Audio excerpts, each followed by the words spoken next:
This is Talks with Petri show, and I'm your host, Petri. Today, our guest is Bylund, who's an associate professor of entrepreneurship, and this is his second time in the show. Welcome. Thanks so much. This is episode number 42. So, Per, what's the question? Yeah, I wonder if that is not the question. Probably not. So let me try something else. Okay. What should every founder know about inflation? Because it seems to be that something weird's been going on, and the numbers are going up, but the revenues usually are not going exactly in the same fashion. So what's happening? Yeah, well, that's a very good question. I think what they should know is that this is not really a matter of prices going up. It's a matter of the purchasing power of money going down. And in a sense, it's the same thing. But if you think about it, if money is losing value rather than prices are going up, then you focus on different things when thinking about it. So even if you're holding onto money and prices are going up, and not the prices that you're thinking of and that you're going to pay, then it doesn't really matter all that much. But if you think about how it's actually your money losing value, then you would act differently and probably act sooner too. So I think that just shift in perspective is really important. Okay, I think I'm already confused, or at least pretending to be confused. So what is actually inflation? How do we measure it? And some people say that it's one thing, and some people say it's another thing, and the government is also measuring it. In some ways, they're dropping something away from them. This is a huge mess. So can you make some sense out of this? Well, I can try. I mean, you're absolutely right. It is a huge mess. And the reason for that is that there are several different definitions. I mean, in the beginning, it was really the increase in prices overall due to creating more money. So it was the fall of the purchasing power of money, which caused prices to go up because there's simply more money around to compete for the goods in the market. So when people we actually make sorry. Before you move on, I'm just thinking that maybe can we use the example of stocks share? You have a share capital in a company, and if you're issuing more stock, is that the same thing as printing more money? Is that inflation the dilution of your stock? Can we use that as an example? And is that sort of equivalent in a way that it would make it more simple? Because I think that sort of makes sense. Founders should know about dilution. Yeah, it makes sense because you are diluting the currency, and the currency, I mean, it's there to buy all the goods that have been produced, basically, and you don't get more goods that have been produced already just because you're printing more money. So by printing more money, there's more money, and then, as in your example, you have more stocks or more shares, which of course give you each share gives you a smaller part of the business. And it's sort of the same thing with money. If you have a $100 bill in your pocket and suddenly the Federal Reserve or the central bank is flooding the market with new money, then that $100 bill is a lesser relative claim on all the goods available. So prices will therefore increase. So it is a dilution in that sense, right? But this is sort of the older definition that was used by economists to explain what the heck is going on and explain the prices that go up because of manipulation of the currency.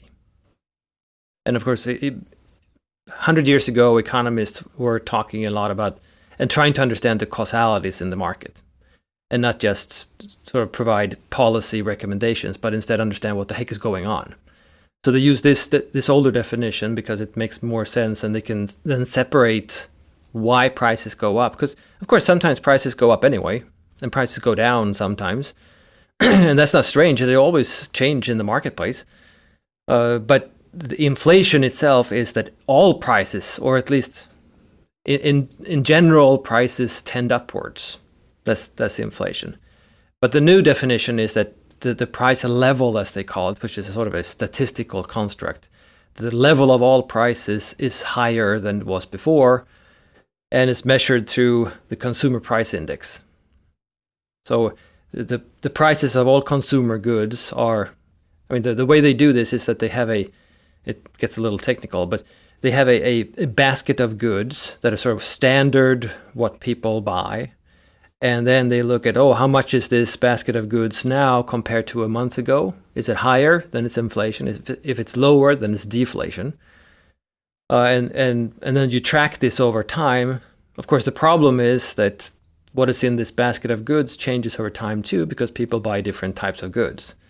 So they're adjusting what is in the basket while measuring the prices in the basket. So that sounds quite crazy. That you're actually moving two variables and then pretending that it's stable. Right, and they're putting a lot of calculations and a lot of statistical mumbo jumbo basically into figuring out what the true basket should be like. Right, so it actually captures what a standard, whatever that means, or a representative housewife would buy normally. So if you put it that way, then you would see that it changes over time, because your mother probably does not buy the same things as, or did not buy the same things as you are buying now when she was your age, and the same thing with your grandma, because there were different things to buy, and because people had different ways of living and all of these things, right? So of course the goods in the basket are going to change, and there are probably hundreds or if not thousands of economists trying to figure out what is supposed to be in the basket and how much of each and things like that. And of course, you have things like, we're talking about things like shrinkflation, right? Where the first thing that happens is not that prices go up, but it's that the packages tend to shrink. So if you go through the aisles in the grocery store, say Kellogg's Corn Flakes is no longer 750 grams, it's just 700, and no one told you, right? But the price is the same, which means you're paying more for each gram or whatever, right? Well, then the question is it one package in the basket, or is it suddenly 1 point something packages in the basket, right? So you have to adjust for all these things. So you're absolutely right. I mean, you have two sides in the equation, and both sides are moving, and you're trying to figure out the relationship between their moves. And that's not even all. That's a simplification. You mentioned that it's over time, with different generations, or just with years, things change. We are not buying Nokia phones or rotary telephones anymore. We're buying iPhones and different things, and they change as well. And sometimes we are not buying some stuff at all anymore, like VCRs or fax machines or whatnot. But then there's also this thing that you say that they are thinking of making like an average person. So basically, there's no person like that. They just assume that everybody is that person, and that's the average inflation. But it's a completely different thing if you're like high income person, or you're a student, or you're a pensioner, you're renting your place, or you owning your place, or you have a car, you don't have a car. Sounds like a huge mess. Yeah, it is. Because, even if prices or the price level according to the basket is increasing by a certain rate, just like you said, we have different goods that we buy. So maybe the goods that you buy are going up really fast, but the goods I'm buying are not really going up much. So you are experiencing enormous inflation, and I'm not. Maybe just a little bit.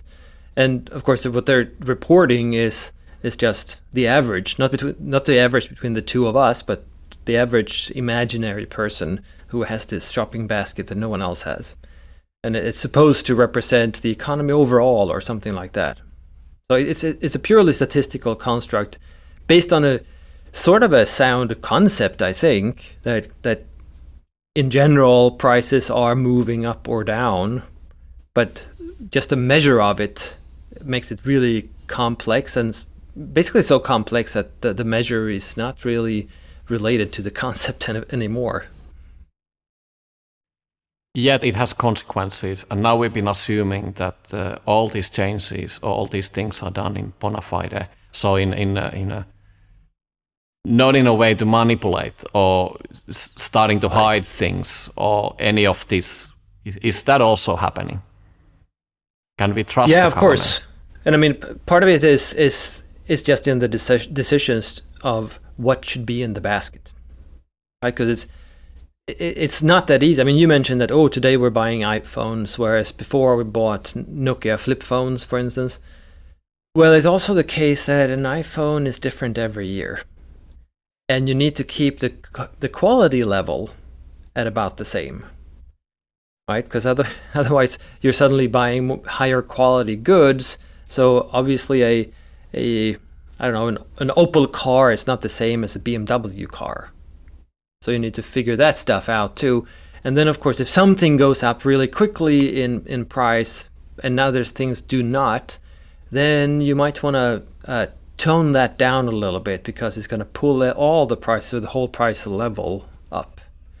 So they did this earlier, a number of years ago, where they took electricity and gasoline basically out of the basket because those prices were just soaring.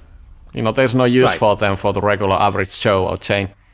Yeah, and especially an American. I mean, we all have cars in America, so obviously just excluding gasoline is just ridiculous because everybody's buying gasoline. Every week we're buying gasoline. It's the only way of going anywhere. So that didn't make any sense, but they took it out because they thought that it distorted the picture because it had too much impact on the price level of the basket. And of course, those decisions, they can be made completely objectively, if you want to use that term, so that you're just trying to represent exactly what people are buying or exactly the price level itself. Of course, we already said that, well, people are buying gasoline, but we're excluding it because the price increase is abnormal. So we're excluding it because we want to somehow keep the price level construct untainted by this one price that is going up. And you see that now we're sort of leaving the concept behind just in order to produce a measure that we can. and of course, those decisions can be made to manipulate. So if an election is coming up, for instance, and certain prices are going up because of policy, then you can tone those down and make sure that they are not as big a part of the basket anymore. And then it looks like inflation is not as high. So will we see this now? The money is running out of your wallet. Exactly. And then you report that, oh, look at this, inflation is 2%, whereas the basket, if you had kept it the way it was 2 months ago, maybe inflation would have been 7%. So you can play with these numbers and make sure that the numbers fit policy rather than the other way around, which of course now you have two sides that can vary on a different dimension too, right? Because so in a sense, I wrote an article many years ago, maybe 2 decades ago, where I claimed that inflation analysis or inflation research is in itself propaganda, and this is a little bit of a different argument. But what I claimed was that we are so used to prices going up in general. But if you think about it, prices, if money doesn't change and no one is producing a whole lot of new money all the time, then prices should fall. They should go down because we have competition between all these businesses. We have productivity improvements. We have innovations. So we should be getting more and more for our money. So even measuring inflation, using the basket and all of these goodies, we're still comparing it to zero. Right? We're comparing it to no change, whereas we should expect in the market a fall in prices. So even the number itself, even if it captures completely the change, it captures the change from before, but not the change from what it should have been otherwise, which is probably lower than it was before. So even the numbers reported, I mean, there's nothing here that really corresponds to what's actually going on in the economies. It's a measure, but it's, yeah, you can use it for whatever you like, basically. And it certainly is being used. Like one of the consequences is that if you're investing and then you're putting your money on stocks and the stock market goes up, but the inflation goes way more up, and then you're cashing your stock, but you are not adjusting the profits based, taking away the inflation, you're actually paying the taxes on the inflation as well. Right. And that's sort of the thing, that governments in general, they benefit from inflation. And so do those who borrow money. So those who are in debt. Because if you have a loan for, say, $100,000 from 10 years ago, the principal is not increasing because there is inflation. It's still going to be $100,000. So if you have to pay it back in 10 years and there is 10% inflation every year until then, it's going to be easy to make $100,000 in 10 years and pay off the whole loan, right? But if you're saving, well, if you put the money in the mattress, you're going to lose money every day. And even if you put the money in the bank account, you're probably not going to get as much as the inflation rate. You're still losing money. So it's in this sense, it's really inflation is a redistribution from people who save and from regular folks with fixed salaries to people who borrow, who are highly leveraged, and who are investing in those markets where you have sort of bubbles, where you have these booms, and to government, for the reason you said, that your people are making, accounting-wise, it looks like profit, but in terms of the purchasing power, what they actually have, they are losing, and still they have to pay taxes on that loss because it looks like a profit. And at the same time, of course, wages will eventually catch up, or at least adjust a little bit to inflation. So wages go up, but probably not as much as the prices themselves. So you have less left over in terms of purchasing power every month, but you have a higher salary, so you're in a higher tax bracket. So you're paying more taxes, even though you're making less money in terms of purchasing power. So it's a sneaky way, and some people have called it a way of taxing without actually having a tax rate, right? Because you're taxing people, and you're taking away value that they have and value that they earn without them even recognizing. And that's sort of how it was used from the beginning too. You have people like John Maynard Keynes and other economists arguing for inflation because they said wages are sticky. So if there's a lot of unemployment and the wage rate or wages should adjust down because they're a little too high, well, no one is going to renegotiate their employment contract to have a lower salary. And employers can do that sort of as an ultimatum that, we will need to fire 10% of you or you accept lower salary. But that's not going to be a reduction in wages overall. So he basically claimed that, well, if government undermines and dilutes the value of the currency, then wages will go down without workers noticing. So it's sort of a trick too.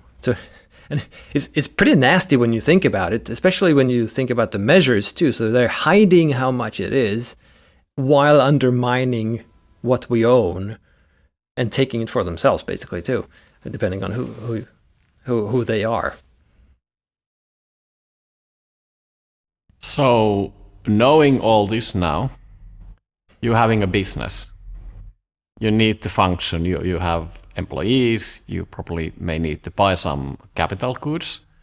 Then you have to also price your products, and you have to survive in the market and maybe even try to make some profits and keep your investors happy and pay some dividends and pay some taxes, and the list goes on. So how to survive, how to navigate, any practical tips, how the people did that in the past, what can be done, knowing that this is happening. Now you know that. You cannot deny it anymore. But you have the pain that you know it's going to happen and it's too big for you, that you sort of have to adjust your own business. You just cannot run away from it. Well, I think the rule number one in business is be lucky. Right? Because if you're lucky, it doesn't really matter. So should I buy a lottery ticket and check whether I'm lucky, or what do you mean by that?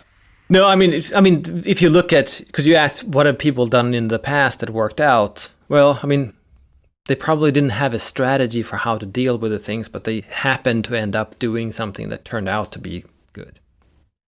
And in that sense, they were lucky. But as long as prices are going up and you expect prices to go up, then you should make sure to keep your sales contracts with as short time span as possible. So not fixed prices on your outputs, but keep as long-lasting, long-term contracts as possible with your suppliers. Because if those prices go up, well, if you have a contract stating the price for 10 years into the future, you're sort of safe, at least until your supplier goes bankrupt. But the same thing the other way around, that if you have a sales contract and selling and the price is already stated in the contract for 10 years ahead, you're screwed if inflation is 10 or 20% or whatever it might be. That it's going to eat into your profits and probably cause a loss and a greater and greater loss. So you should keep your sales prices flexible so that you can increase them whenever it's possible, and keep your input prices or your costs basically fixed to the degree possible. Of course, this does not mean looking at official statistics, and even less listening to the Federal Reserve, what they say. There might be what their sort of analysis or prediction of the inflation rate will be, because they're practically always wrong. Right? And they say that things look fine in the future, and this is just transitory and whatever it is, and they're always wrong. So you sort of have to have a feel for how this works, and basically rely on your entrepreneurial judgment. What do you think might happen? And here, I think the only way you can do this really is by being out there and talking to people, and picking up those signals, which are, I mean, they're difficult. No one is going to tell you what the inflation rate is going to be or how it's going to affect you, but you're going to hear on the grapevine that people are struggling among your suppliers maybe, or your competitors, whatever it is, or this other industry that is related to yours, they're thinking of raising prices. So you see that things are sort of happening, but it hasn't really shown yet in the statistics. Then you can act based off of that, using your judgment. What do you expect from the future? And then adjust your situation. I would say that learning proper sound economics is also a good idea, to just understand where these business cycles come from, how they work.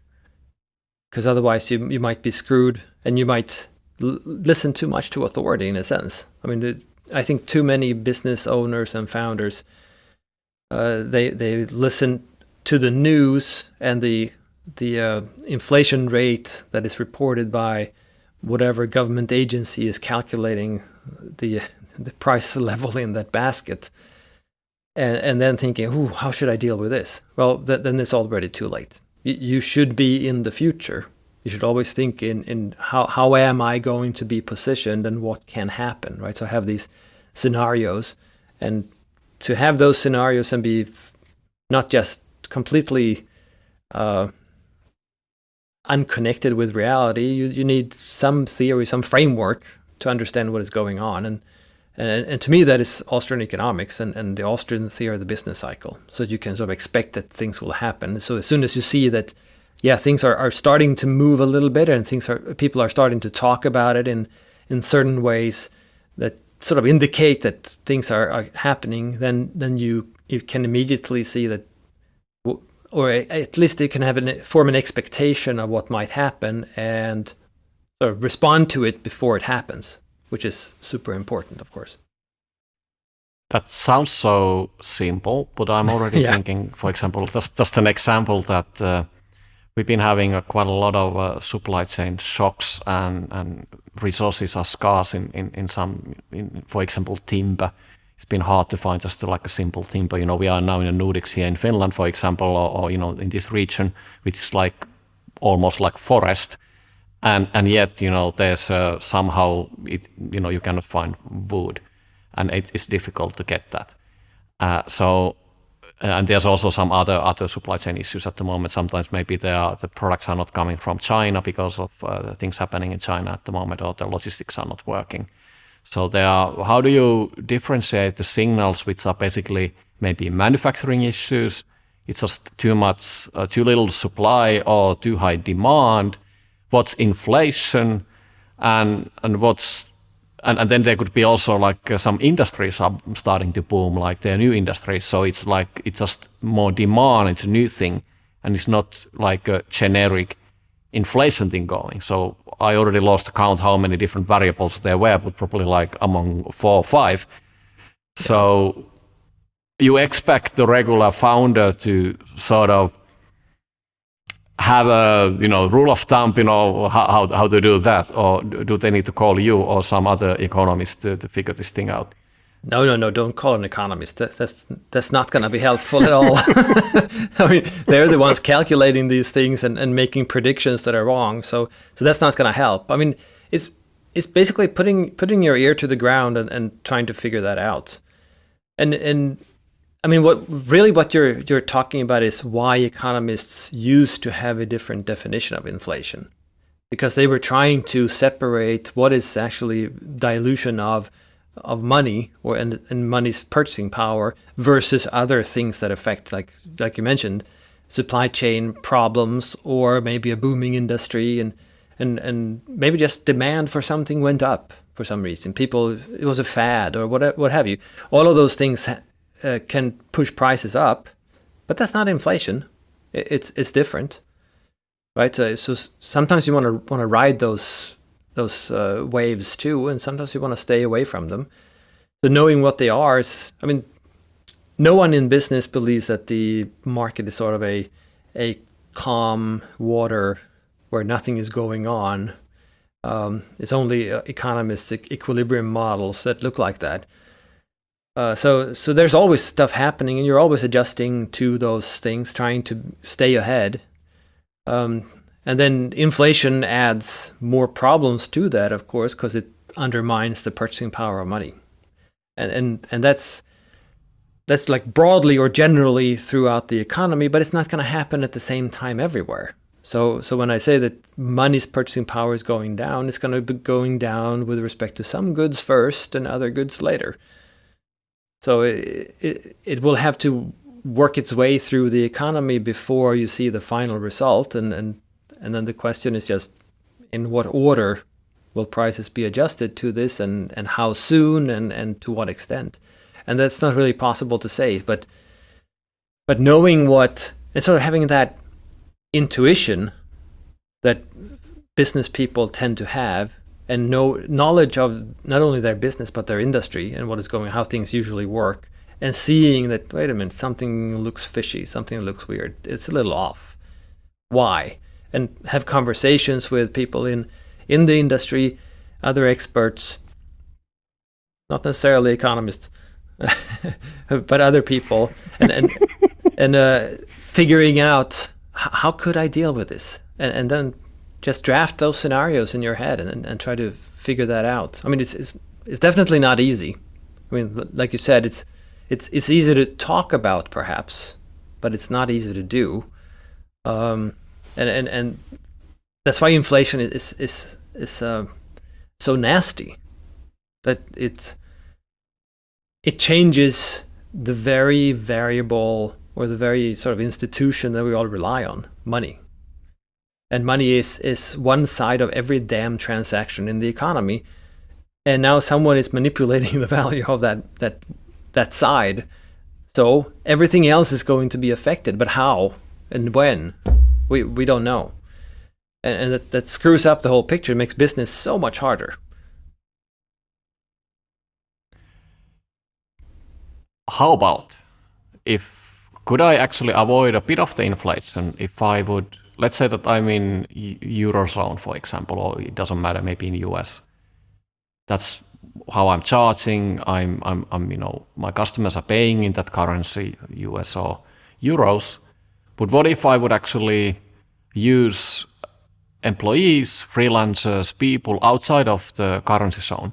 So they're like in Asia or they're in different parts of the world, and we are not using their local currency, for example, to pay them. Would I avoid some of the costs of inflation by doing this? Could this give me some advantage so I could actually somehow avoid the full effect? You can. I mean, the problem is, will they have inflation too, and how much? So you're still. I mean, you're speculating, right? And it's the same thing with any international business. That currency fluctuations. Well, who knows exactly what is moving the currencies up and down compared to each other? We can't really tell. And I mean, now we're seeing inflation. We're seeing inflation pretty much everywhere. It's at different rates, but the baskets are different too. So who knows exactly how they are different anyway? And I mean, the U.S. we have the benefit of having the only, in a sense, hard currency. I'm not using that in a technical sense because it's not backed in anything, but it's the only world currency, which means that if there's a lot more money being produced in the US, a lot more dollars, they tend to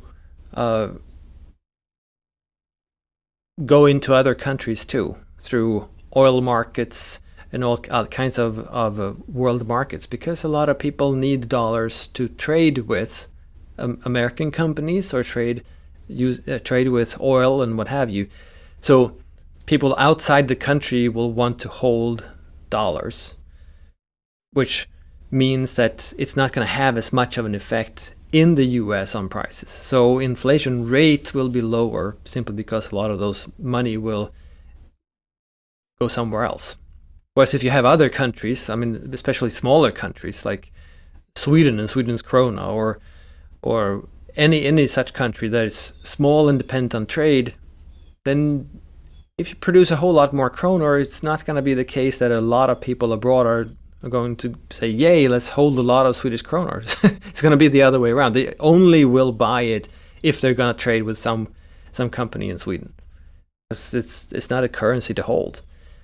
And then you're in much greater trouble, right? So Americans sort of are, and have been for a long time, benefiting from this status as economic superpower, because people want to hold dollars, and people hold dollars in oil too. I mean, we can get into conspiracy theories about oil markets and why they're using dollars and not euros or gold or what have you. But it is the fact that they do use dollars. So dollars will be held by other countries, by foreign corporations, and a little bit all over the place. So the short answer is that there's no cheat codes, there's no shortcuts. I cannot basically do anything else, just be smarter with my business and try to be more quick with my price adjustments and cut costs quicker and just... Yeah, I mean, that is important to basically stay out of long-term sales contracts. So whatever you're selling, right? So and make sure to have as many as possible if you can from your suppliers. But other than that, I mean, since we're talking about a currency or a money that is losing its purchasing power, something else to do is to not hold currency, right? So if you instead hold things, because inflation means that the number of dollars it takes to buy things is increasing. So each dollar is worth less. Well, then hold things instead of holding dollars. And that's should I buy stable coins? Well, I mean, you could try whatever, but any type of asset really. Maybe not stable coins, but I mean, you could buy land, buy gold, buy cars, what have you. I mean, anything that would sort of retain the market value, not necessarily expressed in the currency, but in terms of value compared to other goods. So, I mean, it might be hard. because you still have bills to pay and everything using currency. But whatever you have left over and whatever you don't need in terms of liquidity right now, it might be a good idea to have assets instead, because the assets will at least not fall in value. Unless like a car, which usually is, if it's not like a classic car, which is like already, appreciating value, but usually these regular consumer goods are actually not a good investment. Right, but buying a new car from the dealer yeah. and then you lose 30% as soon as you just sign the contract, that might not be a good idea. But I mean, we saw that here in the US not long ago, right, where the used cars skyrocketed in price suddenly. No. So holding a bunch of used cars at that point, I mean, it's like any speculation really. Which asset should you be holding? But it might make sense to hold something that you think will go up a lot, or it might make sense to hold something that you think will not move a lot at all, especially when the money is going down. So what's your prediction? What's going to happen in the future? And I think I already probably learned that I should not ask from an economist, but I'm still a bit dumb, so I'm repeating my mistakes. So what do you think is going to happen in the future? It looks like that the U.S. government has been printing a lot of these special metal tokens, which are, was it 1 trillion tokens, or are they tokens actually? Are they like they're actually physical tokens, like almost like a cryptos, but just for the atom world. And so what's going to happen in the future? Are they going to keep on doing that, and the same with euros? So are we somehow getting rid of this COVID time also in the monetary policy? So what's sort of your feeling of what's going to happen in the future? Well, the problem is not only that you're asking an economist, but you're asking an Austrian economist. And Austrian economics is about understanding the economy and not predicting exactly what's going to happen, because we don't believe you can, because people behave in different ways and they react in different ways. And also, I'm not a macroeconomist, so I focus on entrepreneurship. So what is going on in the economy overall, that's not really my expertise. I mean, it's but are they actually macroeconomists in Austrian economy? No, you're right. They're not. So you need to know a little bit of everything. But since I'm in academia, you have to specialize in something, right? And I'm specializing in sort of the micro of the micro, entrepreneurship and starting new businesses. But it's exactly correct what you said, that the central banks all over the world have been creating a ton of money lately. And it's not only COVID, it's basically since the financial crisis back in 07, 08, around there. So, I mean, we've had this quantitative easing where they have been, when we say they use the printing press and they print money, of course, that's not what they do. It's all computers now. So they just create money in a bank account somewhere. And I mean, when you get a mortgage for your house, it's not the case that they move the money from somewhere else. They just create that money in your account, which of course immediately goes to the seller of the house.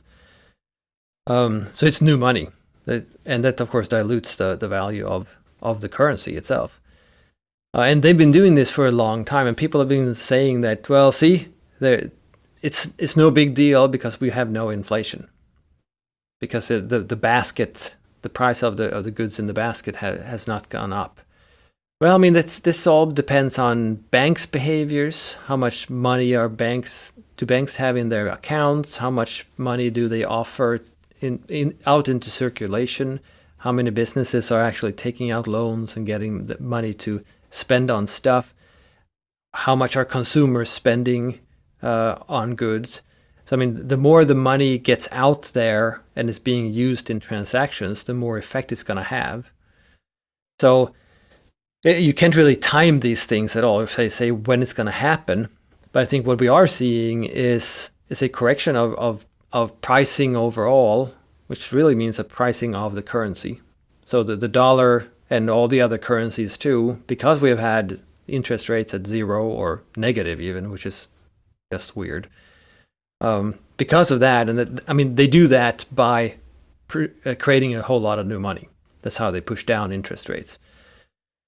And that money has to go somewhere. It's not just disappearing. So when that starts hitting, I would say it goes into one industry first because they take up a lot of loans and they're entrepreneurs there that see opportunities and they get a lot of that money. Well, they're going to spend that money on something. Their suppliers probably, their workers, what have you. And they are going to spend it somewhere else. And that's going to affect prices because they're going to bid for prices with all this extra money. And they're going to be able to buy resources and buy goods first. And that's going to cause those producers to try to produce more, which means, of course, they increase their demand for resources. And then eventually it's going to sort of like ripples on a pond if you throw a rock, right? It's going to go through the whole thing, but it's not going to be as circular and nice as on a pond. It's going to depend on how people act. I mean, what we are seeing, I think, is a correction to this new money. I mean, the follow-up question that you asked, are they going to continue to create money? Well, I don't think they have a choice. I mean, first of all, they don't understand what is going on. So they're just guessing. They have these very simple models, and they're all equations. And to me, as an entrepreneurship scholar, you can't really put entrepreneurs or any action into an equation because we don't behave exactly as the variables. So any equation is going to be wrong. Yeah, we are not exactly like a variables. Exactly. At least constants, at least. And we tend to be... like the Joker card. Right, and we tend to be unpredictable. Right? I mean, anyone has tried to predict, say, go dating or something, and that's just one person. And you just can't understand exactly what they're thinking and how they're going to react to that next present or the next restaurant that you picked or whatever it is. You have no clue. You can study them forever and you still don't know. But they think that they can put the whole economy into an equation. And that's, of course, absurd. So they're trying to use these aggregate variables for the whole economy based on the assumption that, everything will sort of balance out in some magical, mysterious sense. And of course, that's very problematic. But then even worse is that they're trying to adjust those variables to recreate balances and tamper with this variable over here so that the variable on the other side goes up or down. Of course, that's not how aggregates work at all. That's sort of the opposite of even the meaning of aggregate. Right? That's not how it works. So the methods they have and the tools that they have are super crude, and I don't think they ever get the results that they think. And we've seen that now. Then when they try to push interest rates down to cause different things and cause more employment and things like that, and they push them down and push them down and push them down. And they're like, we don't know what is going on because it's not happening with what we thought and all the models said would happen. It didn't happen. So they pushed them down below zero, which is no one thought was possible, but they did it anyway. And still it didn't really happen. So thinking that they can somehow just pull back and tamper with other variables to fix things, I think that's that's naive. Let's put it that way. And that's I'm definitely not exaggerating when I'm saying it's naive. So what can they do? I mean, they can just continue creating money to cover the government's expenses and their debts. And I mean, that's basically what they're doing now, isn't it? They've borrowed this much money, and they're creating new money to cover the interest rate on the loans that they have. Of course, that's not sustainable for any person. It's not sustainable for government either, even though some obscure theories claim that it is. The previous episode we did together, there was kind of a cliffhanger. We were talking so long that it was better to stop for a while, and oopsie, now it's like 2 years later. And you were saying that there was kind of a scam happening, that all the currencies are basically backed by all the other currencies. and then you were saying that I'm checking here the notes, the transcript, and for all the audience who hasn't actually checked the episode, it was an awesome episode. I'm probably a bit biased, but you know, maybe Per will also agree. So we are almost like in a maturity, 100%. Yes, agreeing that, you know, it's an awesome episode, so you probably should check it out. But we sort of stopped the discussion there, and what you were saying that as soon as people stop trusting the government, the money of the government which they printing, which is basically worth exactly just what the piece of paper is worth with the ink on it, so it's you know, worth nothing. That's going to be a huge problem. So you concluded by saying that if we have a depression-like crisis again, I'm not sure I want to see what happens. But the markets are going down. There's obviously the war happening now, Russia-Ukraine, and then there's the supply chain things happening. Inflation is going up. There's a lot of these things happening at the same time. They're probably not exactly from the same causes, but they are kind of accumulating as a focus point. And so are we heading towards a depression? Is this actually the long run? Some gentleman in the early 20th century was saying that, you know, we should never worry about, because it's just so far away that, you know, it's just, you know, practically, you know, nothing. Right. That's the what I once referred to as the pee in your pants economics. And as someone living in the north like yourself, you can understand what I'm talking about. That when it's really cold outside and you're freezing, peeing in your pants will give you some warmth. Might not be comfortable in other ways, but it will give you warmth. But temporarily, then it will get even worse because you're wet and it's cold. All right. So how many times you can do this? Is really getting disgusting now, but you know, so you're saying that we constantly being in our pants and there's no end on site. Yeah, and that's what we have been doing. I mean, each of these big crises that we've seen, not starting with, but for me, it was sort of one of the first ones that I experienced myself, the .com bubble in 99, 2000. That one burst, and then they had the housing crisis, the financial crisis, and I mean, now who knows what is happening, and they're getting bigger and bigger because we are not, but they are sort of trying to cover up the problem by creating more, right? So you have this bubble bursting, and the problems, the distortions throughout the economy cause the bust, and then they print a whole lot more money to just make sure that sort of the wheels start turning. That's something that they often say, right? So entrepreneurs get a lot more money, and then they can start doing things again, and people can afford consuming again, and then you basically create a new bubble on top of the old one, and of course it has to be bigger. So that they get bigger and bigger, and it's going to be more and more painful to get rid of it. But are we heading towards a depression? Sure, but when? Is it this one or is it the next one? I don't know. But I think the guy you quoted was right there. That the last Great Depression, it was bad, really bad, but it was during a time when currencies were backed in something. So the money you had in your pocket, they were redeemable in precious metals. So you could go to a bank and say, hey, I'm not going to have these pieces of paper anymore. I'm going to get the actual gold that they represent. Right? And when you can do that, well, I mean, gold is not going to disappear. And people like gold. Gold emerged as a money, an international money, for a reason, because people like it and people consider it valuable. They use it for different things. I mean, we use it in industry, in computers. We use it for jewelry. We use it for all kinds of things. And it's easy to use too.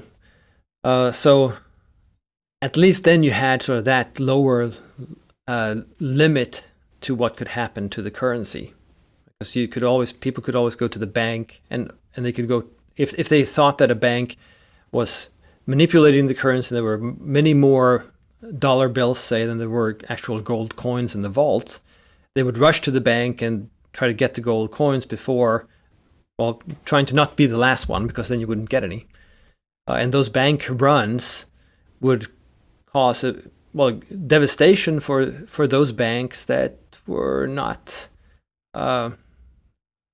solid, that did not have the actual backing, right? So if they had created a lot more money, then they could not pay people the gold that they owed them. Now, paper currencies are not based in anything, and it's not even the case that we use paper currency anymore either.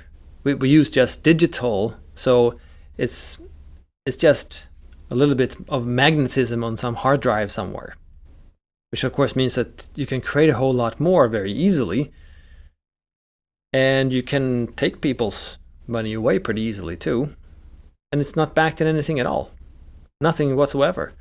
And then of course you have the discussion on central bank digital coins, which is a new thing now, which is sort of following the whole crypto thing, but from a central banking perspective, where central banks want to replace these digital amounts that are on hard drives with some crypto algorithm instead, so that they can basically control each coin centrally.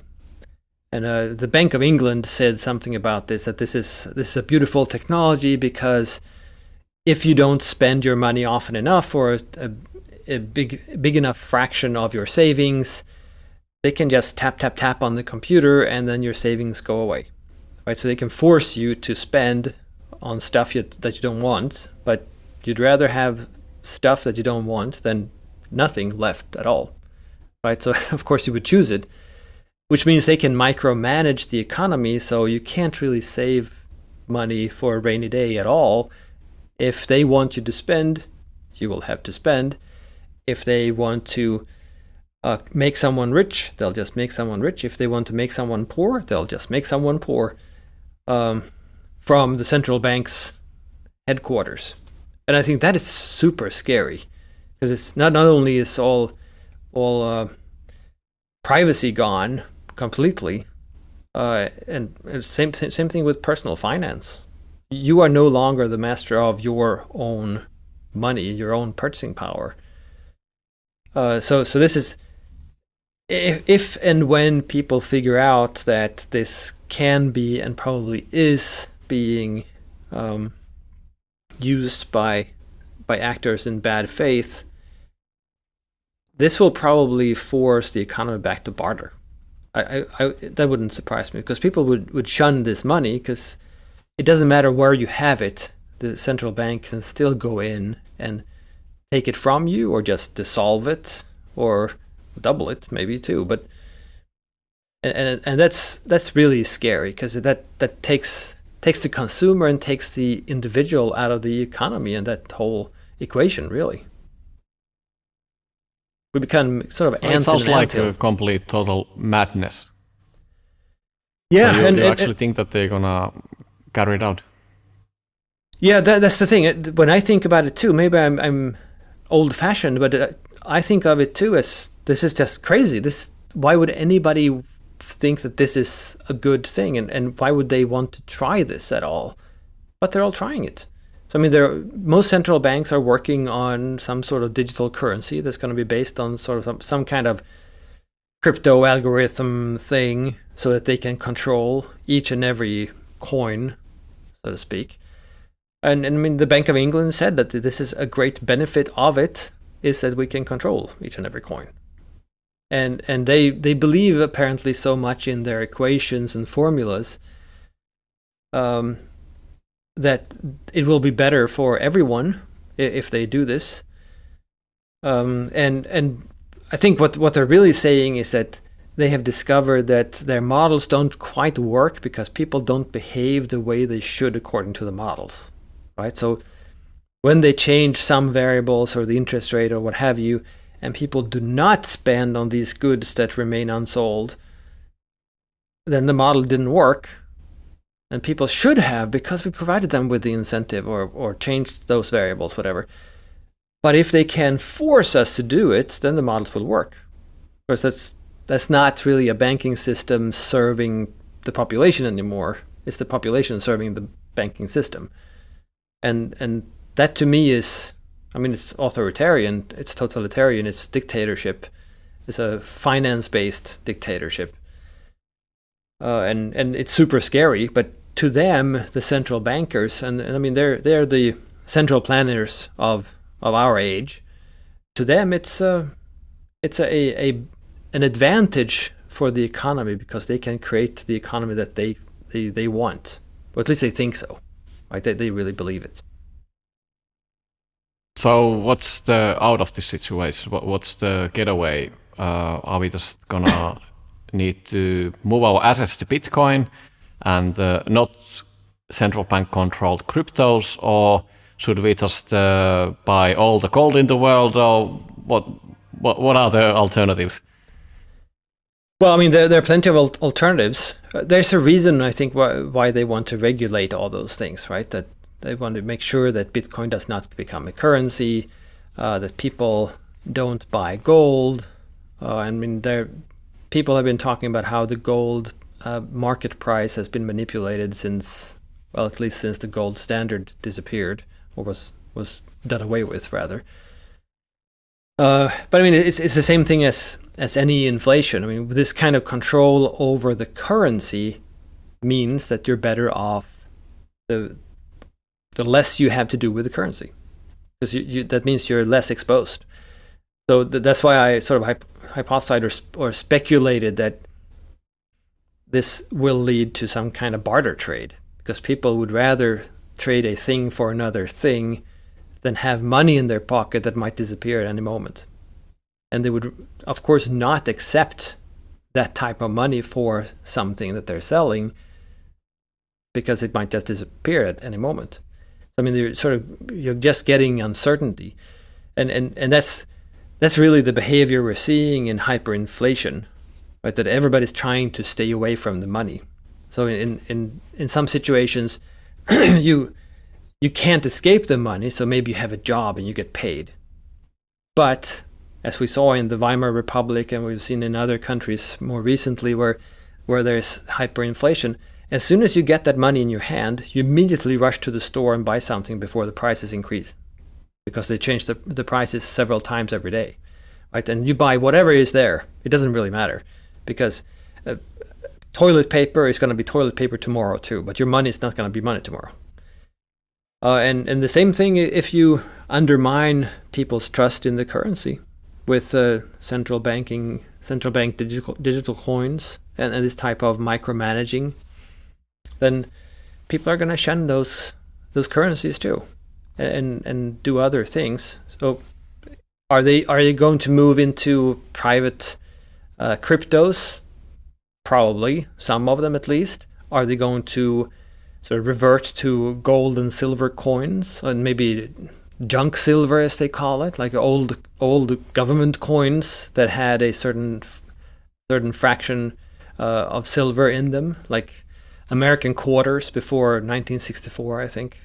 They have a certain amount of silver in them, so they're worth a whole lot more than a quarter. So if you find one, then keep it, right? And those things you can use to trade with, because people know, well, this is actual silver in there, so it's something, right? Or will it just mean buying stuff and buying things to make sure that you have to just trade with people? I mean, I think people will choose different strategies, or a mix of them. Which one will end up being the biggest one? I don't know. I hope it's going to be some kind of money. I mean, now we're talking sort of doomsday scenarios, but it's way too easy to see how it could get there. Put it that way.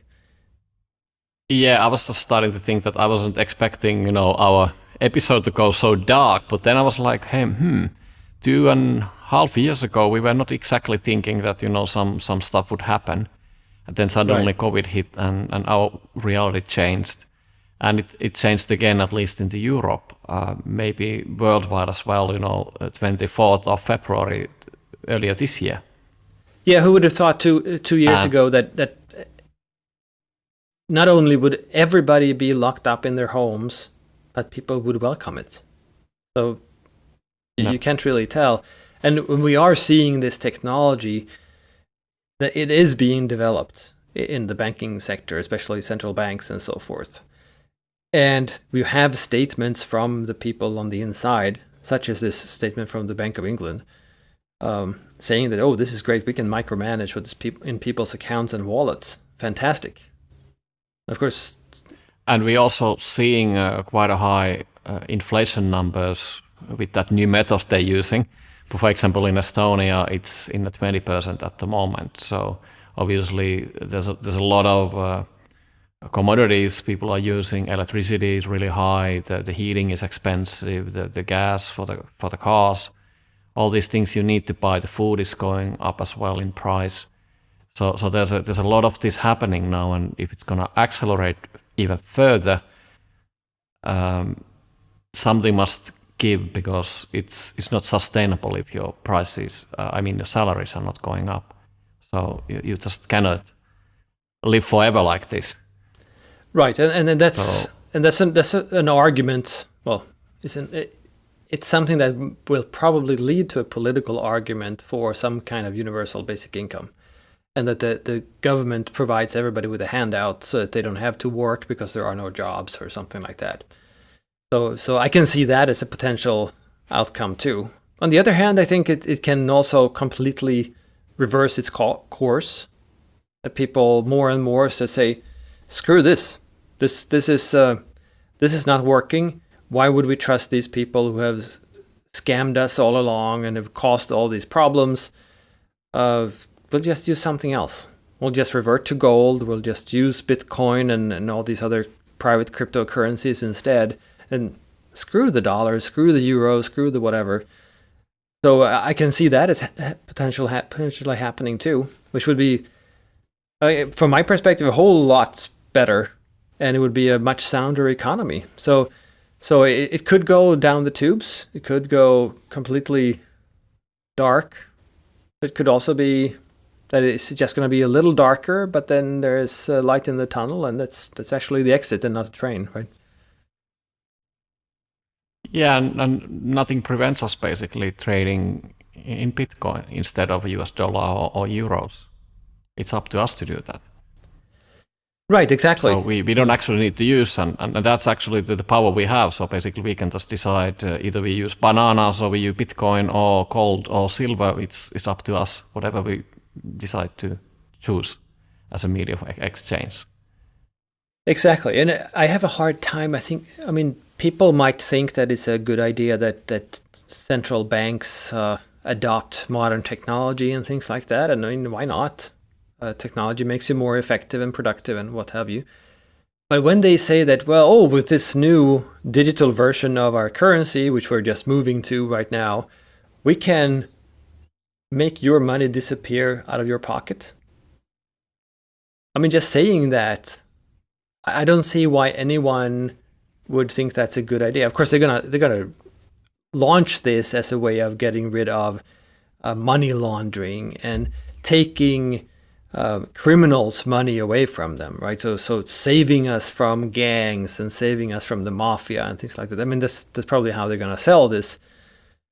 But we're gonna be using the same type of currency, and if that starts happening, imagine if the tax agency can just decide how much taxes you owe and just take it from you. Not when you can afford it, but when they think they should just take it.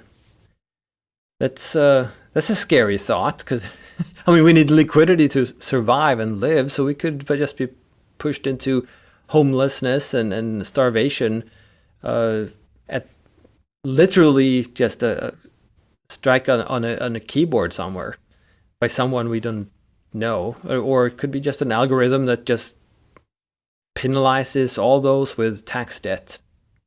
It could be automatic too.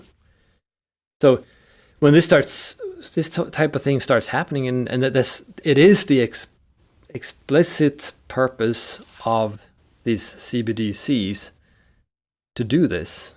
So it will happen. So as soon as people start realizing that it's happening to people around them, I don't see why they would continue using those things. It would rather be the case that they try to buy stuff with them, which is the point too, right? They want us to consume because they think that creates wealth. It's also a very bad theory, but that's what they believe. So we start to consume, which means we might spend everything to buy goods instead. They can't really, like you said, they can't take the bananas out of our pockets as easily as they can just destroy coins, digital coins that are in our cell phones. Right? So to steal our bananas, they will have to punch us on the nose first. And people have a harder time with that than just something mysteriously disappearing. But it's super dark. It sounds to me that yeah, it is. I think we have to sort of shift gears here. So I was thinking that is it so that the mainstream economics, fiscal and monetary policy, the whole doctrine of fiat money with central banking is completely, utterly, morally bankrupt, and we just have to get rid of all these things now because it's like the end of the line? Well, I mean, the short answer is yes. I think so. So economics is supposed to be a field of study serving mankind, helping us understand what is going on around us, because economies are just natural. It's people exchanging stuff and people producing, and the more people there are with specialization and so forth, we can start producing what we're good at producing, even if we don't want what we're producing ourselves, but we can trade it with others who want that stuff.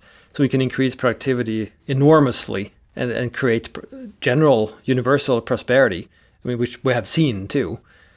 So that happens without all of these things, pretty much, right? So economics try to explain what the heck is going on and why is it happening this way and what are these weird phenomena we're seeing, why are there business cycles in this, should there really be, I mean, trying to help us understand what is going on, to make sense of the world.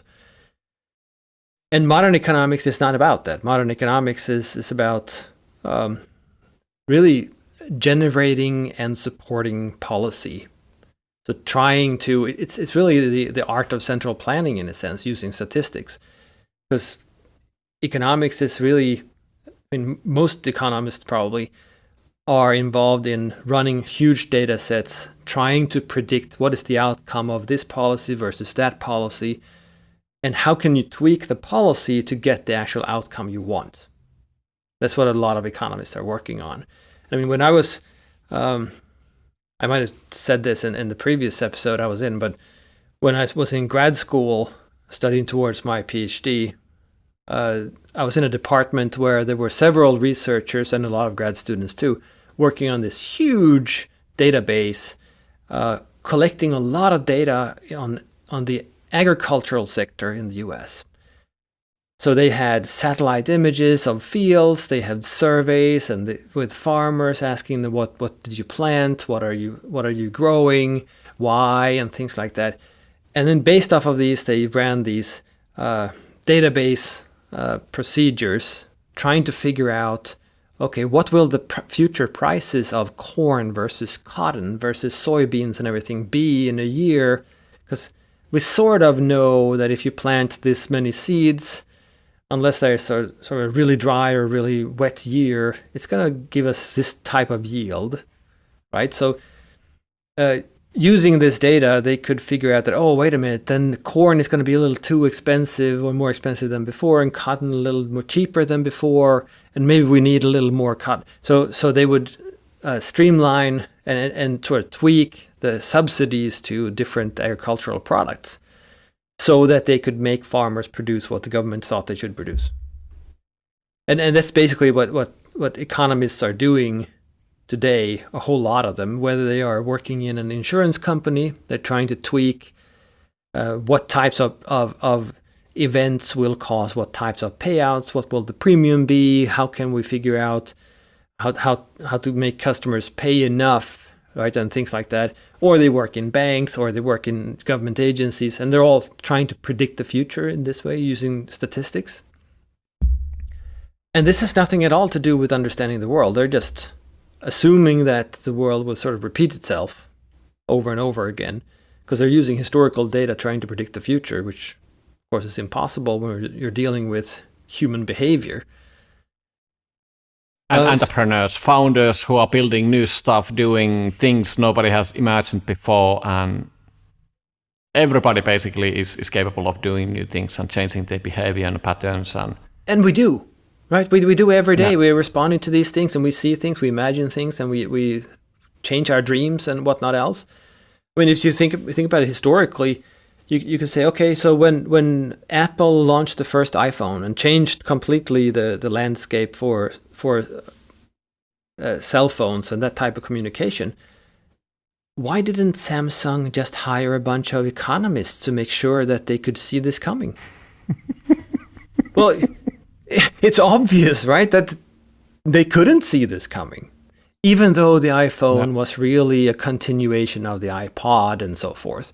Right, so in retrospect, we could see this coming, but we had no clue that how people would respond to this new idea, or how it was needed to be sold, and how it would evolve, and whether it would be a success or not. All of these things had no clue, right? So and even the bigger ones, like the simple stuff, like the housing crisis, is like, quite sort of simple.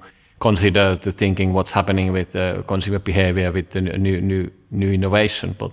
We're still building houses. We've always been building houses as long as we knew how to build houses. And that's kind of a stable market. That the basic concept is still the same. You still have a certain amount of people, and you have some stock of houses. And if you're building more, it could be, I guess, more simple even for economists to figure out what's going to happen. But yet we had this huge bubble and the crash. And we have ghost cities in China, where they build whole cities because they think that's a good idea, and they probably calculated that it would be a good idea to have a city of this size in this area, right? And then it would be whatever socioeconomic calculus they made, and they have the power to force people to go there too, and still they're ghost cities. I mean, so you and there's a huge economic. It's not just economic; it's also ecological issue with this. Building stuff using resources, for example, concrete is a really bad thing basically with the CO2, and these are useless. And what I understood that some of these cities, they actually just now tearing them apart, breaking them, right. and just completely demolishing them. Nobody ever lived in those. Yeah, right. And I mean I've seen interviews with people who actually moved there, like some poor guy who moved there to start like a neighborhood grocery store. Well, he gets a shipment of groceries, but then he's going to sit there alone because there's no one living there, and there's no one in the streets or anything. So he's not going to be there for very long, right? So he will need a lot of subsidies just to stay there. But even where would he get groceries and services and things like that, because there's no one else around? So he would need to move somewhere else to actually have a decent standard of living. I mean, it's definitely not the case that history predicts the future, and we know this. We've known this for hundreds of years. It's nothing strange, and yet here we are after the fall of the Soviet Union, and we're trying to centrally plan the whole freaking thing because now we have supercomputers. No, it doesn't work. Well, we're digitalizing now the central planning. It's not the same thing when we were using pen and papers. Now we have, these computers and AI, and now we can do better. Right, and it's going to be a bigger disaster because it's going to affect more people, and that's the only result that I can see out of this. It's definitely not going to create some utopia, and it's not going to create the Garden of Eden.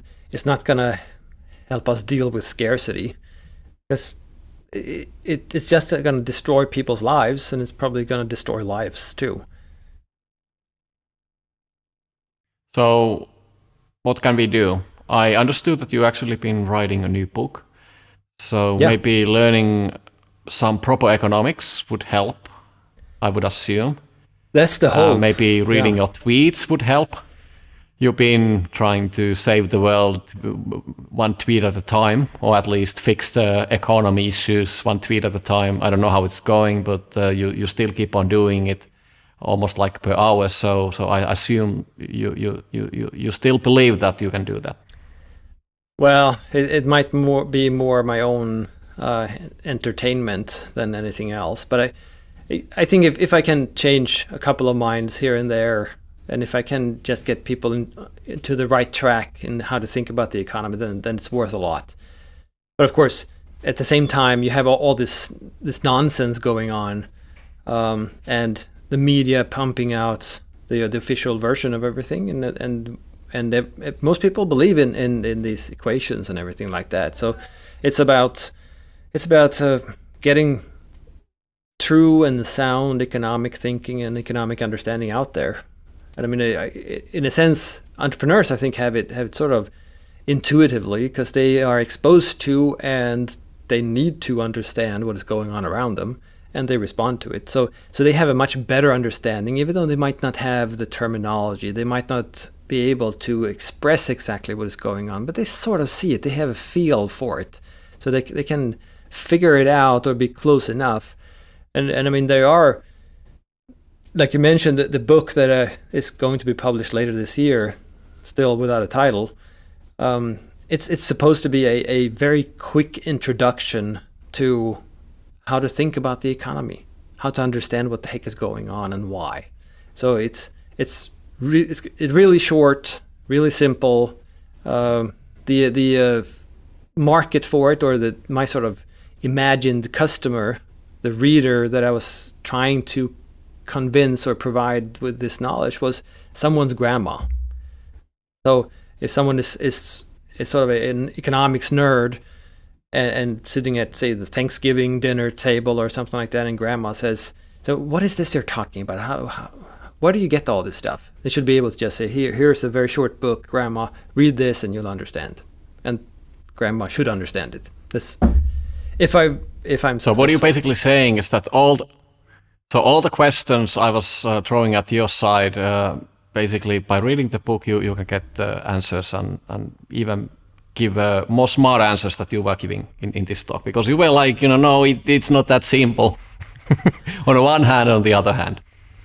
Right, exactly. And I think economics is supposed to be a way of thinking. It's a way of understanding what is going on. It's not about sifting through data. It's not about statistical analysis. It's not really about prediction. It's not prognostication. It's not any of these things.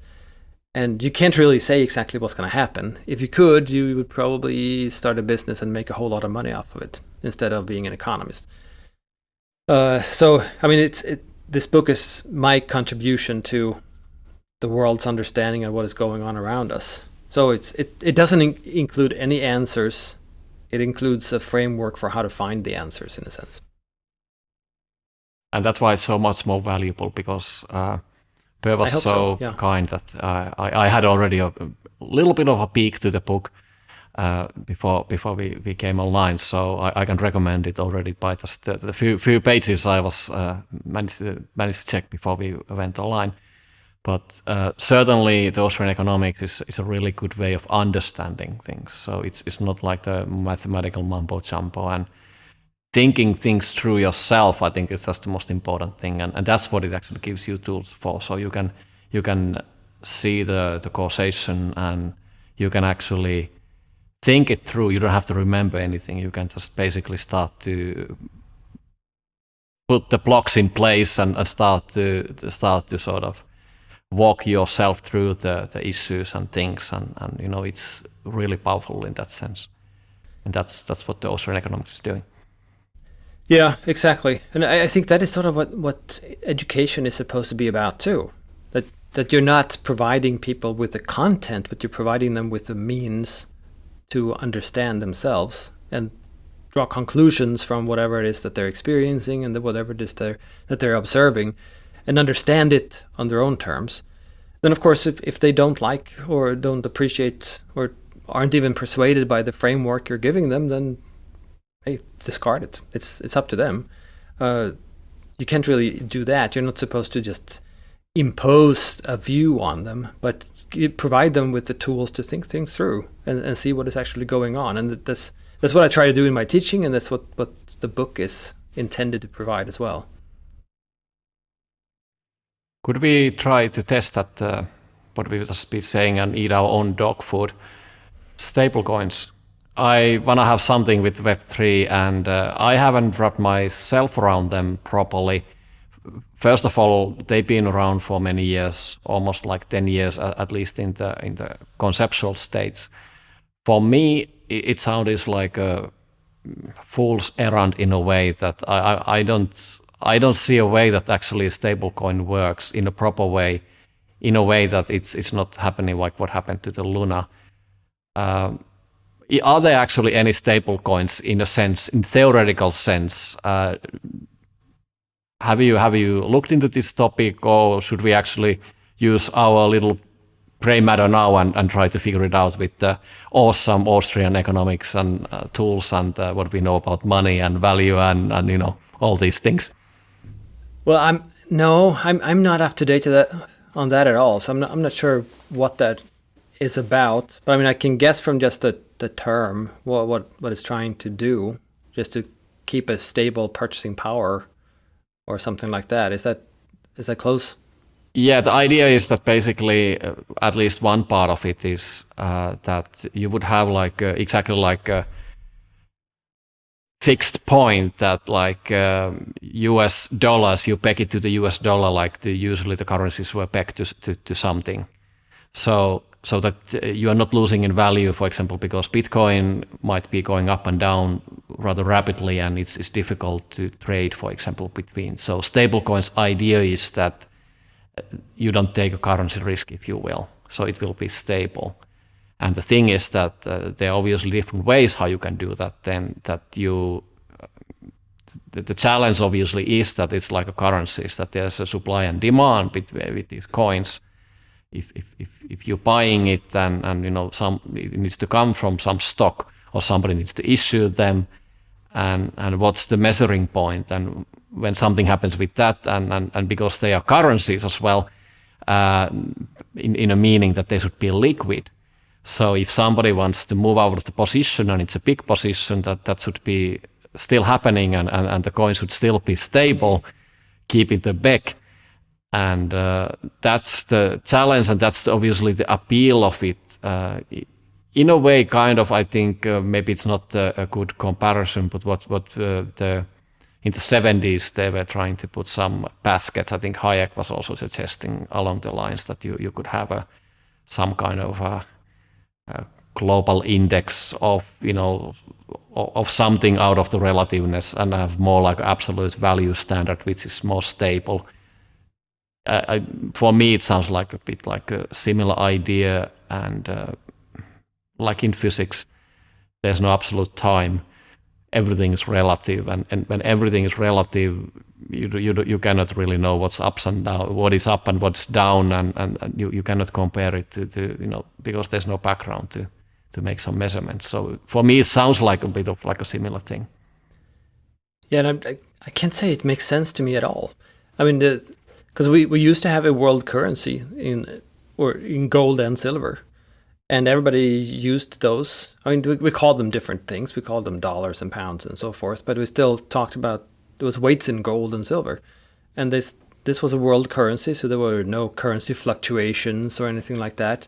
That there were perhaps in terms of the bills, the paper bills that represented the coins because they were printing more bills, but the coins themselves were completely stable, and there were no fluctuations between countries. Except that they were, and I think they, at least at some point in history, they wanted to have the ratio between the gold and silver coins fixed to have it more convenient, but that even didn't work.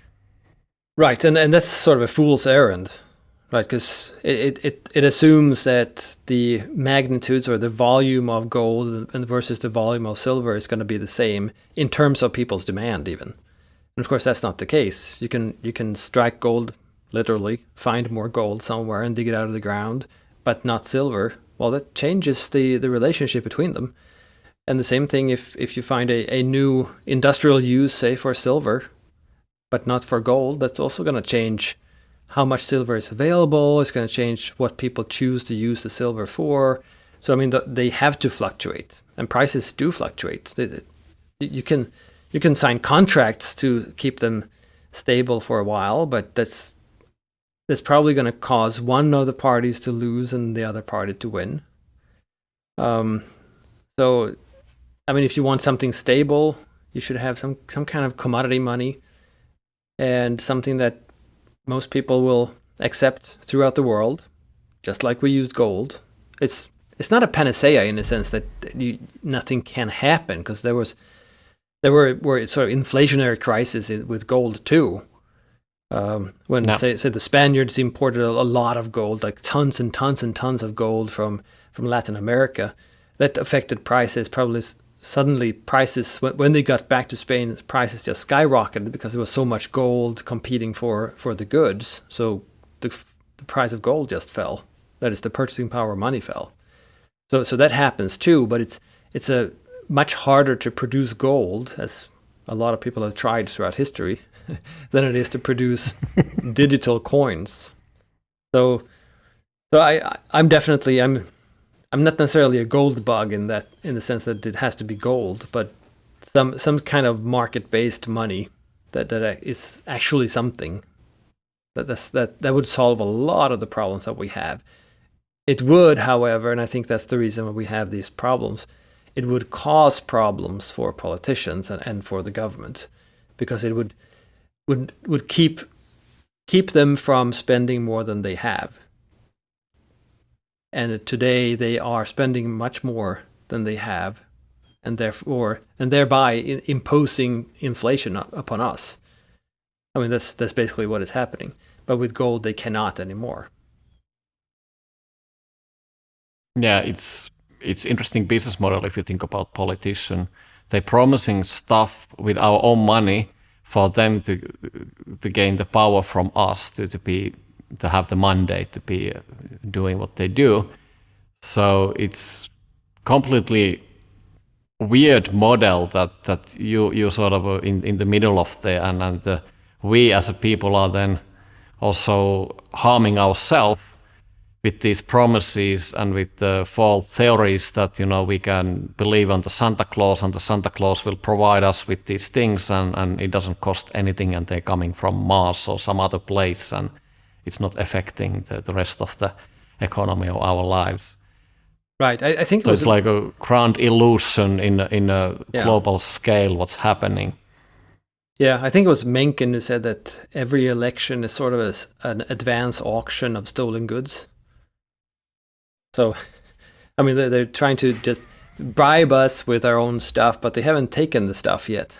So they will do that after the election. It's a clever way of putting it, and it's not false. Can we now sink into a bit more deeper waters with MMT? I've seen you being active. What is the modern monetary theory, and is that some craziness as well? We should get rid of immediately, and what is it about? Is it actually what we've been discussing the whole time here? Well, I mean, it's close to it. It's this new kid on the block, in a sense, in not in economics, because economists don't really accept it, because it's not a theory. It's someone put it that modern monetary theory. But it says it's a theory. Right. Someone said that modern monetary theory is not modern because it's an old idea. It's not really monetary, and it's not theory either. I mean, what it is really based off of the view that whatever the government spends, well, first of all, the government cannot run out of its own money because it's just printing it. It kind of makes sense if you can print as much as you like. It's right. Yeah, and of course you can pay your own debts by creating more of that money that you have issued the debt in, because it's yours. Yeah, which they're actually doing as well. Yeah. Right, and it's not necessarily the case that people will accept it, though. Right. So yeah, it's like putting $100 bill on left pocket and taking it from your left pocket and put it in the right, and you can keep on doing this, and you never run out of money in your pockets. Right. Right. And MMT goes beyond this then and says that, well, people will have to use this money to some extent anyway, because they have to pay taxes back to us, the government, using that money. So they sort of issue the money that funds government projects, and it has demand because people will need to pay taxes using this currency. And then they also it sounds like what Russia's doing nowadays. They're causing a problem first, like destroying the grain, for example, in Ukraine. And then they kindly will offer a solution to relieve this pain what just happened. Right, and they get some that is what politicians do, right? That's what politics does, and that's what the mafia does too, right? I will protect you from someone burning down your house. Well, that someone would be me, right? So the protection fee. But the MMTers will also say that, well, the government spends all this money by buying stuff and services from the private sector. So the private, whatever deficit the government has in terms of its own money is excess or surplus for the private sector. So you even have some proponents of MMT who have said that entrepreneurs can't make profit unless the government first spends money. But now we're getting into nonsense territory, right? Because now you're saying that, well, the only thing I will consider to be money and profit can only be counted in this money is the government's currency. And I don't give a damn about the value of goods or any exchanges or anything like that. So in a sense, they're excluding the whole economy from their theory on the economy, which is a little ironic, you could say, right? So they're just focusing on really the monetary policy of the state, and they're, in a sense, they're. I mean, I should give them a little credit too, because they are describing what is going on between the central bank and the treasury. So they are just shifting numbers back and forth. And they are right that they are requiring us to use their currency and things like that. So they do have some things right, but then they continue and sort of extrapolate like crazy to include, or at least attempt to explain, the whole economy based off of this sort of small phenomenon that happens within the government. So they believe that they have a theory of what is money based off of how the state functions, which doesn't make any sense. Because if we think about why do we use money? Well, we use money because we trust that it has purchasing power. That's with or without the government. It's with or without taxation. It has nothing to do with that at all. And that just because the government has sort of monopolized national currencies and have disconnected the national currencies from any valued good, because they were mostly gold currencies before and now not, that doesn't mean that all money has to be this way. And we see this in many countries too. I mean, if you take Zimbabwe or Venezuela or the Weimar Republic, it doesn't matter if it's backed by something or not, officially speaking, that if people lose trust in what the government says is money, it will be money no more. Because money is not really, economically speaking, it's not about the coins and bills. Money is the commonly used medium of exchange. So it is whatever people commonly use as a medium when they exchange. And they can shift to something else, but the idea of money is already there. We already understand money. We've been brought up to think that, money is whatever the government's central bank is issuing, but that's not necessary at all. It might not be the case, and Bitcoin is a good example of that, right? That it's something that could very well become a money, a commonly used medium. And it's already a legal tender in some places in even that, right? So, and it's not commonly used, but in certain circles it certainly is. So for them it's money, and it could very well turn into money. So it's not that strange, really. And MMTers take sort of a grain of truth in a sense, and then they say that, oh, look at this grain. This explains the whole field and the forest around it. And it doesn't. And unfortunately, discussing MMT with MMTers, they tend to be among the most economically illiterate I've ever encountered. And that's actually saying a lot.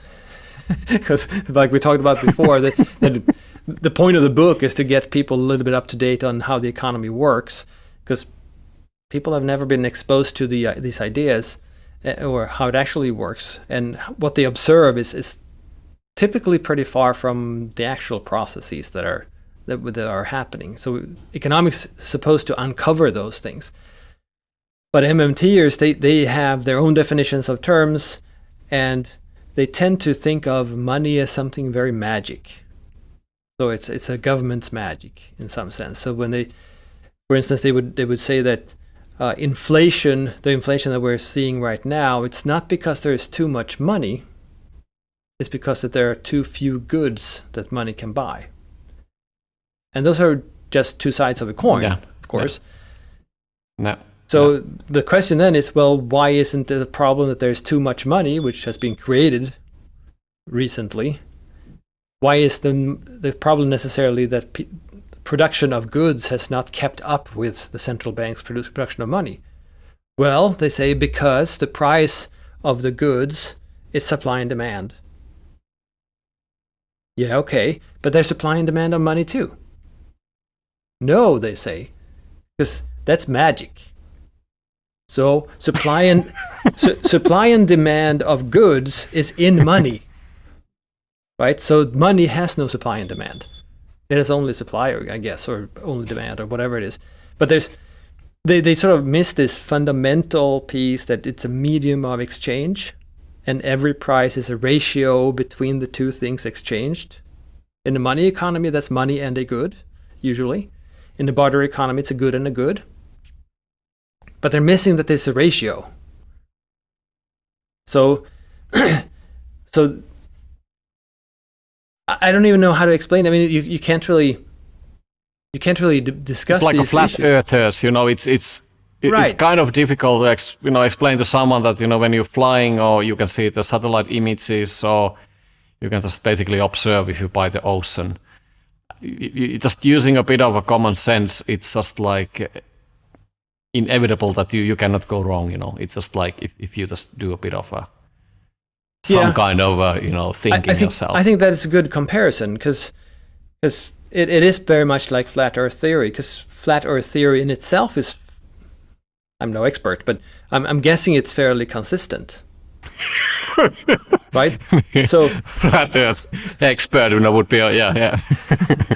Yeah, that's not me, but I'm guessing the theory itself is consistent, just like the Marxist system is consistent, but it's based off of very flawed assumptions. But then that means that you can't. Yeah, but because you can always tweak the definitions. You can make it consistent by tweaking or leaving something out, and that's always consistent based on the definitions. And you can always explain anything practically through just a circular argument. And that's what I see in MMT proponents all the time, that they go back to just a circular argument. So when you're talking about anything in the economy, like production or entrepreneurs or whatever, they have one standard phrase that they use as sort of a trump card that they think that they win whenever they use it. Just begs the question, why don't they use it to begin with? But they throw it in there when they sort of feel a little pressured, I guess. And they say, but who creates the dollars? Yeah, the government creates the dollars, but that has nothing to do with exchange ratios in the economy. No. People can still exchange goods even if there were no dollars. And frankly, there was a dollar before the government monopolized it too. Right? There was money before. Yeah. So it was private, and then the government actually asked a bit of a favor to get to the business of doing currencies. Exactly, and all these national currencies, they were monopolized or really expropriated private currencies. I mean, money is a market phenomenon. It's not something that someone created. Right, and it's not something that someone created and thought, oh, wouldn't it be great if everybody just used this thing and used it in exchange? No, because why would anybody accept that thing in exchange? It has no value in itself. Well, it emerged spontaneously in the marketplace because people realized, and I mean, this is Carl Menger's explanation for money way back in the 1892 or something like that. I think it's sort of a classic piece where he explains where money comes from. You don't need anyone to centrally plan it. Initially, you can't do that either, because if people don't understand what it is, why would they give up their actual goods for something that they don't understand? You have to force them. You basically put a gun to their heads and say, you take this. But what are they going to do with it? When they turn around and try to buy something with it, then the government has to be there with a gun to that guy's head to accept it too. Until people are so used to the guns that they go, so I'm just going to do it anyway. But that's a very costly way, and that's not what happened. It's not what could happen either. So to Menger, what he said was that, well, imagine a barter society where everybody's just producing whatever they're producing, and they're exchanging whatever surplus they have for things that they want. In order for this to happen, they have to find someone who wants what they offer and has what they want to get. Right? So if you have eggs and I have apples, and I want eggs and you want apples, we can figure out how to exchange. But if I want your eggs but you don't want my apples, we can't trade. And then, of course, I can figure out, well, this third guy over there has beautiful other fruits, pears, and you like pears. Well, then that guy might accept my apples, so I'll exchange apples for pears. I don't like pears, I don't want pears, but I think that you want pears. So I can exchange with him to get what you want and thereby get the eggs that I actually want. And then people will engage in this behavior and choose the more saleable good. So maybe there is some other good that more people would want in exchange. And when I figure that out, I will just choose to sell my apples for that thing because it opens up so many more options for me when I trade. I can get so many more things that I want rather than just trade with this guy with pears. And then eventually, when people do this, they will choose the most saleable good eventually, which will then be money because it's a commonly used medium of exchange. It's not a good that people acquire because they want the good. They want to use it as purchasing power. So money comes from us in our actions. It wasn't imposed on us. And we understand this concept now, which means the government can sort of expropriate or usurp the idea and say that no, you can't use anything else because we're used to the idea. We understand the idea now. But we created it from the beginning. And of course, what is a money can be destroyed easily. And that's what we see in hyperinflation. When people just say, I'm not going to use that shit anymore because that loses its value and I'm going to just get stuff instead. I don't want to hold it. And when enough people say that, the purchasing power goes to zero. And it's not going to be money anymore. So the good news is that if you're a founder and you're producing stuff, you have nothing to worry about. If you're doing something what the other people are actually willing to trade for, you don't need the government money. You just keep on doing what you're doing. And you will find a medium of exchange, what the other people exchange, so you can just part of things. So actually you're in a really good position, and it's a hedge against all the craziness what's happening in the world. Yeah, that's a very good point. And I think, that is what entrepreneurs are in the business of doing, right? They're trying to figure out what people value. Not what they themselves value, but what other people value so that they can sell it. And then what they sell it for, well, that's a matter of what would be acceptable at that point. Because if we see hyperinflation, it might not be dollars anymore. It might be something else, but it's dollars today. So we can calculate it in dollars, but it might be something else then later on. Who knows? But I usually say that entrepreneurs are in the business of creating our tomorrow. And what I mean by that is that they're creating all the goods and services that consumers will want in the future, but probably don't know anything about today. So entrepreneurs will figure out not only what they might benefit from, but also how to package and communicate it to them so that they understand that this is something that I really, really want. And just like you said, if they do it right, if they're good, they produce something that other people want, and they can get something in return. That something is something they will have to agree on. So it could be whatever is money at that point. It doesn't have to be the paper currencies we have today. So I think this is a really good point to thank you for the excellent talk today, Per. And I want to also thank all the listeners and those who are actually watching in YouTube as well. And till next time.